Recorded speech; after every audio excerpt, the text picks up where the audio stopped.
नमस्कार दोस्तों, स्वागत है आपका आईएएस यात्रा में। फ्रेंड्स, आज हम इस वीडियो में चर्चा करने वाले हैं राष्ट्रीय अल्पसंख्यक आयोग के विषय में, इसके कार्य, संरचना, उद्देश्य और अल्पसंख्यकों से जुड़े हुए संवैधानिक प्रावधान क्या हैं। इन सभी विषयों पर हम चर्चा करेंगे।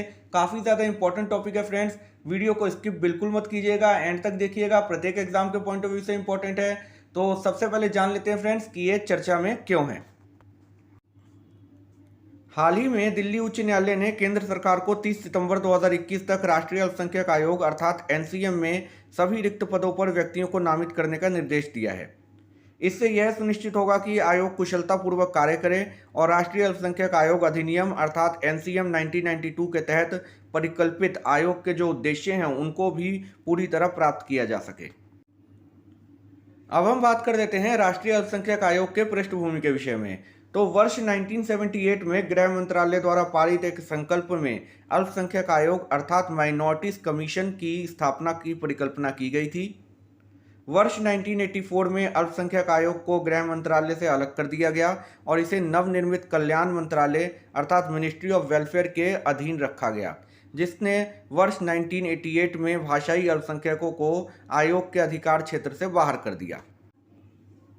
वर्ष 1992 में राष्ट्रीय अल्पसंख्यक आयोग अधिनियम 1992 के अधिनियम के साथ ही अल्पसंख्यक आयोग एक सांविधिक या वैधानिक स्टैट्यूटरी निकाय बन गया और इसका नाम बदलकर राष्ट्रीय अल्पसंख्यक आयोग कर दिया गया। वर्ष 1993 में पहले वैधानिक राष्ट्रीय आयोग का गठन किया गया और 5 धार्मिक समुदायों मुस्लिम, ईसाई, सिख, बौद्ध और पारसी को अल्पसंख्यक समुदायों के रूप में अधिसूचित किया गया। वर्ष 2014 में जैन धर्म मानने वालों को भी अल्पसंख्यक समुदाय के रूप में अधिसूचित किया गया। अब हम जान लेते हैं इसकी संरचना के विषय में।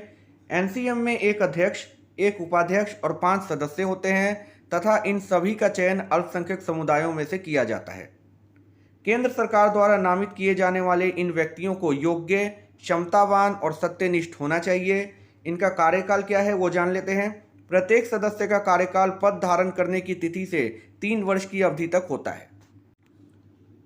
राष्ट्रीय अल्पसंख्यक आयोग के कार्य क्या हैं, अब हम उसके विषय में जान लेते हैं। संविधान में संसद तथा राज्य विधानसभाओं द्वारा अधिनियमित कानूनों में अल्पसंख्यकों के लिए सुरक्षा उपायों के कार्यान्वयन की निगरानी करना।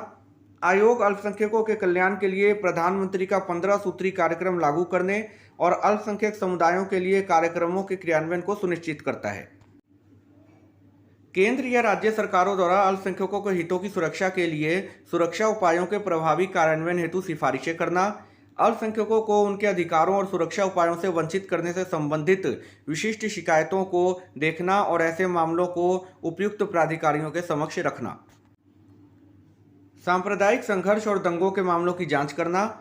उदाहरण के लिए 2011 के भरतपुर सांप्रदायिक दंगों के साथ साथ असम में 2012 के बोडो मुस्लिम संघर्षों की जांच आयोग द्वारा की गई और उनके निष्कर्ष सरकार को सौंपे गए। प्रत्येक वर्ष 18 दिसंबर को अल्पसंख्यक अधिकार दिवस मनाया जाता है, जो 1992 में संयुक्त राष्ट्र द्वारा राष्ट्रीय या जातीय, धार्मिक और भाषाई अल्पसंख्यकों के अधिकारों की घोषणा को अपनाने का प्रतीक है।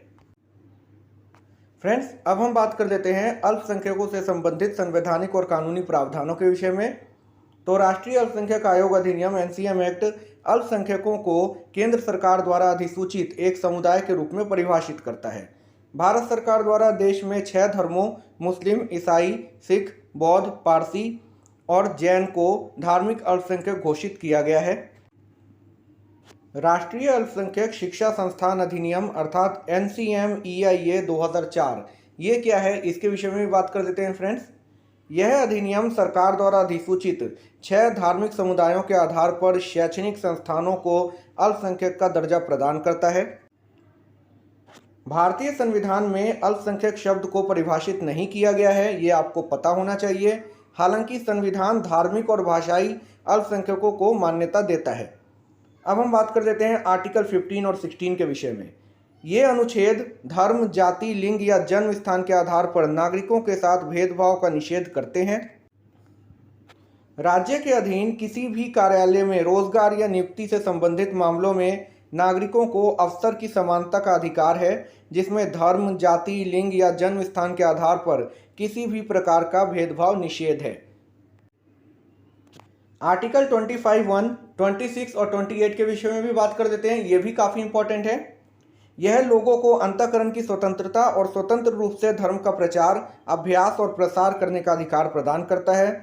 संबंधित अनुच्छेदों में प्रत्येक धार्मिक संप्रदाय या वर्ग को धार्मिक और धर्मार्थ उद्देश्यों हेतु धार्मिक संस्थानों को स्थापित करने का अधिकार तथा अपने स्वयं के धार्मिक मामलों का प्रबंधन, संपत्ति का अधिग्रहण एवं उनके प्रशासन का अधिकार शामिल है।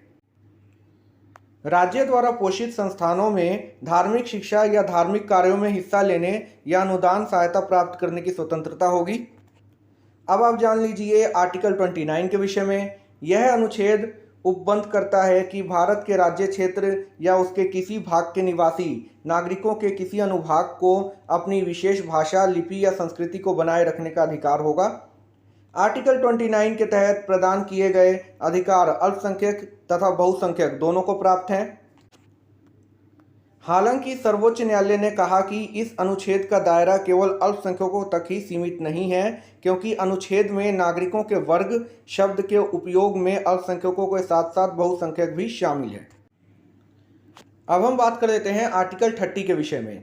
धर्म या भाषा पर आधारित सभी अल्पसंख्यक वर्गों को अपनी रुचि की शिक्षा, संस्थानों की स्थापना और प्रशासन का अधिकार होगा।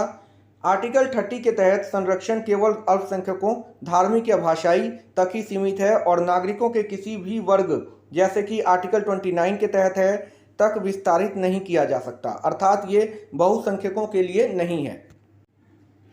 अर्थात जैसा कि अभी आपने आर्टिकल 29 में देखा होगा कि ये अल्पसंख्यक और बहुसंख्यक दोनों के लिए है, इसी तरह से आर्टिकल 30 जो है वो केवल और केवल अल्पसंख्यकों के लिए ही है, ये बहुसंख्यकों के लिए नहीं है।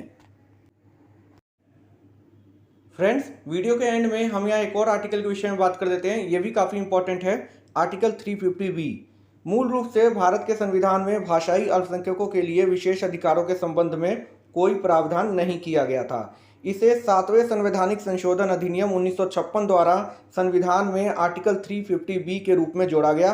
यह भारत के राष्ट्रपति द्वारा भाषाई अल्पसंख्यकों के लिए एक विशेष अधिकारी की नियुक्ति का प्रावधान करता है।